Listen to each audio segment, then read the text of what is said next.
ॐ श्रीगुरुभ्यो नमः। हरिः ॐ।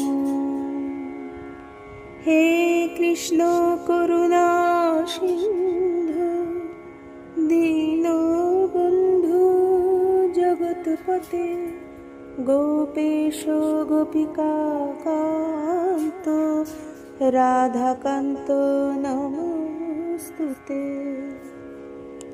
नमस्कार। শ্রীমদ্ ভগবদ্ গীতার দ্বিতীয় অধ্যায়ের ৫৯তম শ্লোক সংক্ষিপ্ত অনুবাদ ও ব্যাখ্যা।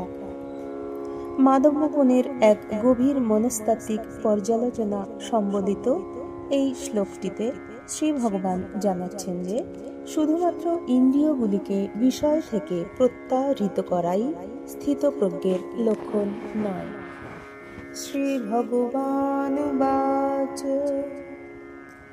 বিষয়া বিনিবর্তন্তে নিরাহারস্য দেহিনঃ রসবর্জং রসপ্যস্য পরম দৃष्ट्वा নিবর্ততে। অনাহারী অর্থাৎ ইন্দ্রিয়গুলিকে বিষয় হতে প্রত্যাহারকারী ব্যক্তির বিষয়ভোগ নিবৃত্ত হলেও তার বিষয় তৃষ্ণা নিবৃত্ত হয় না, কিন্তু পরমাত্ম তত্ত্ব অনুভূত হওয়ার ফলে স্থিতপ্রজ্ঞ ব্যক্তির বিষয় তৃষ্ণা নিবৃত্ত হয়ে যায়, অর্থাৎ সংসারে তার কোনো রসতৃষ্ণা থাকে না। এই শ্লোকের প্রত্যেকটি কথাই বিশেষ অর্থবহ। আমরা মানব সত্তাকে উপর পর্যালোচনা করতে পারি, কিন্তু তাতে তার কাজের সাফল্যের ও বিফলতার কোনো মূল্যায়ন হয় না। আমরা যদি মানবতন্ত্রের গভীরে প্রবেশ করে খুঁজে বার করতে পারি সেখানে কোনো শক্তি কাজ করছে, তবে একটি সুস্থিত ব্যক্তিত্বকে সুপ্রতিষ্ঠ করতে পারি। গীতায় মানব মনের অন্তর্জ্ঞানকে উচ্চতম ও গভীরতম স্তরে নিয়ে যাওয়া হয়েছে। বিষয়া বিনিবর্তন্তে নিরাহারস্য দেহিনঃ রসবর্জং। এই দুই প্রকারে মানুষ অনাহারী হয়। এক, স্বেচ্ছায় খাদ্যবস্তু বর্জন করা অথবা অসুস্থতার জন্য খাদ্য গ্রহণে অক্ষম হওয়া, এবং দুই, সমস্ত বিষয় পরিত্যাগ করে একান্তে আসন গ্রহণ করা অর্থাৎ ইন্দ্রিয়গুলিকে সমস্ত বিষয় থেকে প্রত্যাহার করে নেওয়া। এখানে নিরাহারস্য এই পদটি ব্যবহৃত হয়েছে সেই সব সাধকদেরই উদ্দেশ্যে যারা ইন্দ্রিয়গুলিকে বিষয় হতে প্রত্যাহার করে নিতে সচেষ্ট, যাদের স্বাভাবিকভাবে বিষয়ে অনুরক্তি কম এবং যারা তীব্র বৈরাগ্যবান, সেই সব সাধকের রসতৃষ্ণা সাধনাবস্থায় নিবৃত্ত হয়ে যায়। কিন্তু যারা তীব্র বৈরাগ্য ব্যতিরেকেই বিচার বিবেচনার পরে সাধনায় প্রবৃত্ত হয়েছেন, সেই সাধকদের সম্পর্কে বলা হয়েছে যে বিষয়কে বর্জন করলেও তাদের রসবুদ্ধি নিবৃত্ত হয় না। রসপ্যস্য পরম দৃष्ट्वा নিবর্ততে। এই স্থিতপ্রজ্ঞের রসবুদ্ধি পরমাত্মাকে অনুভব করে নিবৃত্ত হয়ে যায়।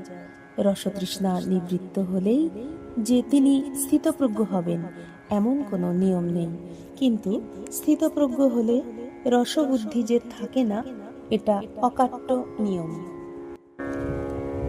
যখন পরমাত্মাকে উপলব্ধি করা যায় তখন ভোগেচ্ছাও দূর হয়। যখন ঈশ্বররূপ সর্বভূতস্থ আত্মাকে উপলব্ধি করা যায় ওই ভোগেচ্ছাটুকুও আর থাকে না। বিষয় হলো ইন্দ্রিয়ভোগ্য বস্তুর সংস্কৃত পরিভাষা, আর বিষয়ই হলো কর্তারূপ মানব সত্তার পরিভাষা। এই দুটি পরিভাষা বেদান্তে ব্যবহৃত হয়।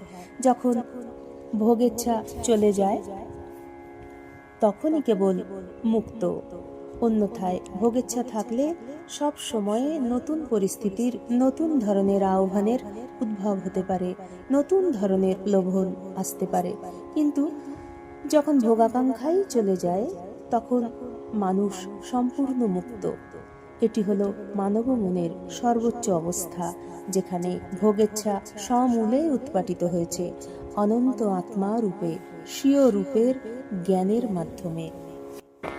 অন্তরে যতক্ষণ বিন্দু মাত্র ভোগের অস্তিত্ব এবং গুরুত্ব থাকে, ভোগের রসবুদ্ধি থাকে, ততক্ষণ পর্যন্ত পরমাত্মার অলৌকিক রস প্রকটিত হয় না।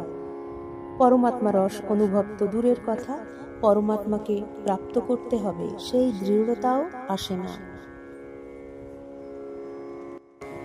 তত্ত্ববোধ হলে রস তো সর্বতোভাবে নিবৃত্ত হয়ই, তবে তত্ত্ববোধ হওয়ার পূর্বেও উপেক্ষা, চিন্তা ভাবনা, সৎসঙ্গ এবং সন্ত মহাত্মার কৃপাতেও রস নিবৃত্ত হতে পারে।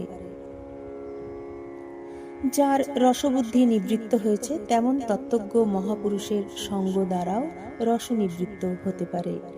কর্মযোগ, জ্ঞানযোগ ও ভক্তিযোগ এই তিন সাধনার সাহায্যে বিনাশশীল রস নিবৃত্ত হয়। বিনাশশীল রস ভোগ করলে পরিণামে জড়ত্ব, অভাব, রোগ, শোক, ভয়, উদ্বেগ ইত্যাদি নানা প্রকার বিকার উৎপন্ন হয়। ভোগী মানুষরা এই বিকার থেকে রক্ষা পায় না, কারণ এই হলো ভোগের অবশ্যম্ভাবী পরিণাম। তাই ভগবান বলেছেন, কামাদি দোষ মুক্ত হলেই মানুষ তার কল্যাণের জন্য আচরণ করতে সক্ষম হয়। ওম শান্তি শান্তি শান্তি। শ্রী শ্রী কৃষ্ণার্পণমস্তু। হরি ওম তৎসৎ।